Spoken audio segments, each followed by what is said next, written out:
Fala rapaziada, beleza? Eduardo aqui, trazendo o vídeo aí pra vocês, tá certo? Eu tô gravando esse vídeo aí de 11h15 da noite, que é quando basicamente se encerrou aí os jogos que eu pude assistir, né? Lógico, analisar e vou trazer pra vocês basicamente, eu vou colocar assim um giro da Série A e da B, tá certo? Um giro de rodada, né, das equipes nordestinas. O Ceará, como já falei, já fiz pré-jogo e tudo mais, ele enfrentaria ali a equipe do Cuiabá fora de casa pela Série A do Campeonato Brasileiro, tá certo? E como eu falei, se ganhasse, ele subiria algumas posições e ficaria lá por cima, né? Lá por cima, realmente, lá pela oitava, pela nona colocação. E bem, a equipe do Ceará ela empatou com a equipe do Cuiabá. Foi um jogo que eu não pude acompanhar porque eu preferi dar importância para o clássico entre Sport e Náutico, tá certo? Porém, foi um jogo que, pelo que eu pude acompanhar de melhores momentos e estatísticas, eu analisei que o Ceará ele teve levemente a sua posse de bola, certo? Um pouco mais, em mais quantidade, vamos colocar assim, tá certo? E chegou mais perto de fazer o gol, tá certo? A realidade é essa. O Cuiabá, ele conseguiu ter mais oportunidades para chegar, finalizar e tudo mais.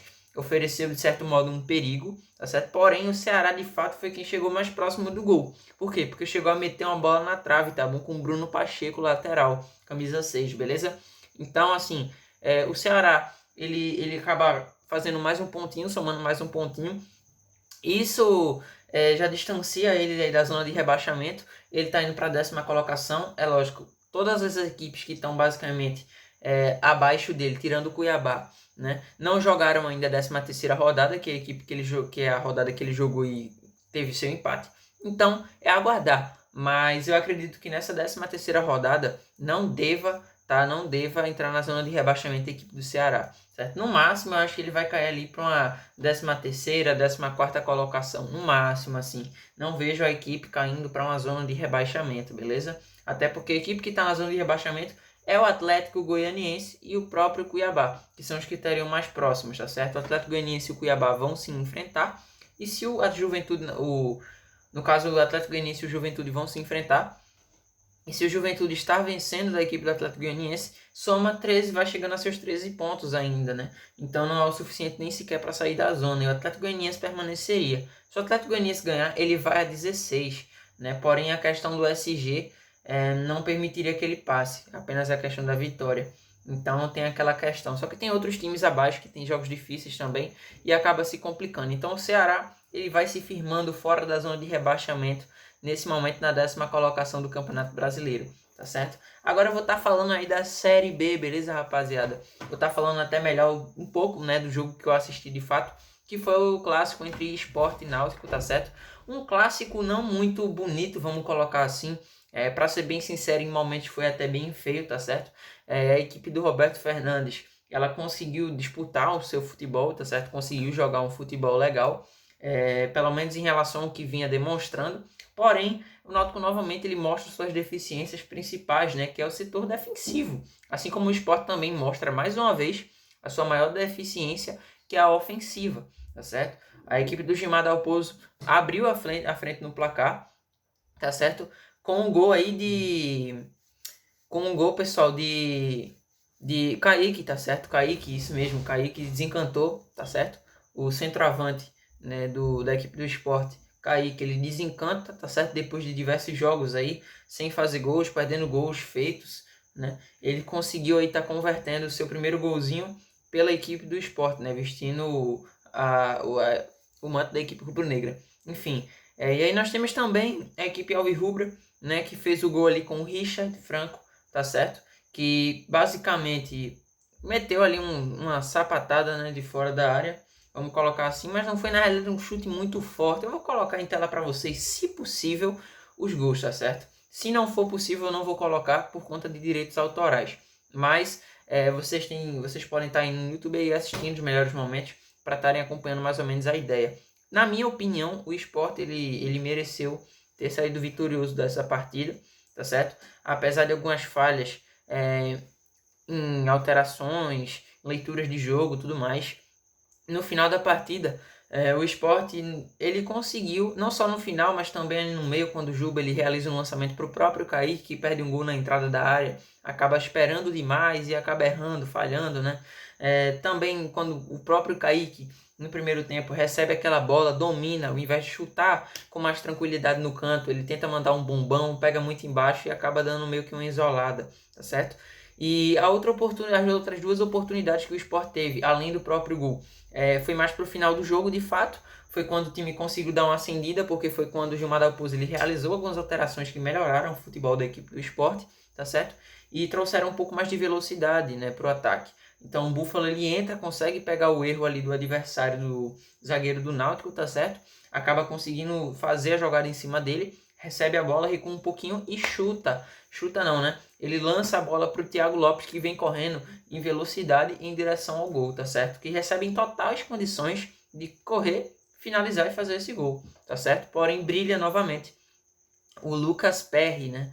Mais uma vez o Lucas Perry salvando o Náutico, né? Não é a primeira vez que ele salva o Náutico. É pênaltis defendidos, é defesas milagrosas, enfim.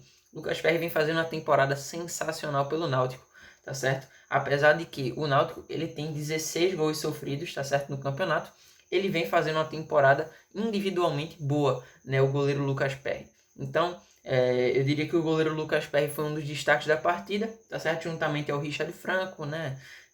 O Sport, pelo seu lado, ele não teve um destaque de fato, assim, né? Vamos colocar aí, ele não teve um destaque, mas ele teve um jogador que conseguiu se sobressair, como sempre foi ele, né? O Luciano Juba, tá certo? O Luciano Juba, ele conseguiu ter o seu leve destaque, tá certo? E, enfim, é algo que não veio ao caso.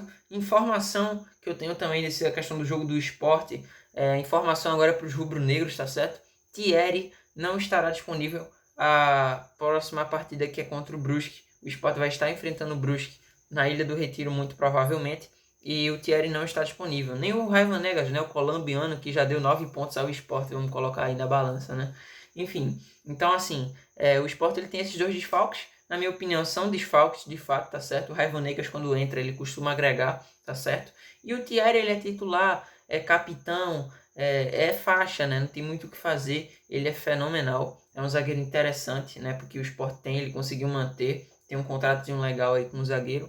E ele hoje é o titular da equipe rubro-negra, tá certo? Defende as cores do Leão, tá certo? Outro resultado que eu queria falar para vocês, então já já vou falar da tabela, tá certo? Das condições, é o Sampaio Corrêa, tá certo? O Sampaio Corrêa sofre mais um gol no campeonato, seu 15º gol sofrido. Na realidade, não 15º, ele sofre mais 2 gols no campeonato, no caso.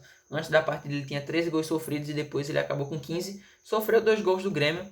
Cara, eu não pude assistir o jogo de fato, porém eu consegui acompanhar uns detalhezinhos ali. E eu percebi que o Grêmio, ele teve sim uma posse de bola e ele jogou um futebol ok. Ele realmente mereceu a vitória. Venceu por 2-0, teve gol anulado, inclusive, e tudo mais. Porém, cara, o Sampaio Corrêa ele não se acovardou. Pelo menos no segundo tempo, eu vi que ele criou algumas oportunidades que de repente poderiam ter sido convertidas. Não eram chances claras, é óbvio, mas eram chances que de repente poderia ter entrado, poderia ter sido convertida. Então assim fica a situação. Sampaio Corrêa, na realidade, pessoal, ele tinha a chance de chegar mais ali por cima para a disputa, né? Ele poderia ter chegado ali na 7ª colocação nessa rodada se vencesse essa partida, tá certo?